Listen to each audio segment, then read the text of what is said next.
Yon, so nandito tayo ngayon sa Total Gas Station, Dauma, Balacat, Pampanga Branch. At alam nyo ba na kapag nagpagas kayo dito is makakakuha kayo ng voucher na pwede kayong manalo at meron silang pabigas dito.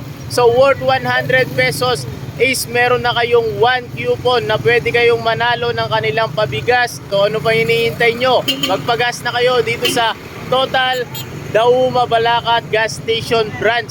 So ito yung kanilang tarpaulin na extreme gas pabigas at meron silang grand prize na 50,000, 25 winners of 50,000 fuel e-voucher mga idol. Kaya ano pang hinihintay nyo? Magpagas na kayo dito sa Total Gas Station Dauma, Balacat, Pampanga. So meron din silang weekly prizes na mananalo ng worth 500 pesos, 200 winners of 500 pesos rice e-vouchers. Ano pang hinihintay nyo? Magpapagas lang kayo. Pwede na kayong manalo ng bigas at cash prizes. Pala yung kanilang QR code na pag nagpagas kayo dito is scan nyo lang yan at para makapag fill up kayo para manalo kayo ng kanilang pabigas.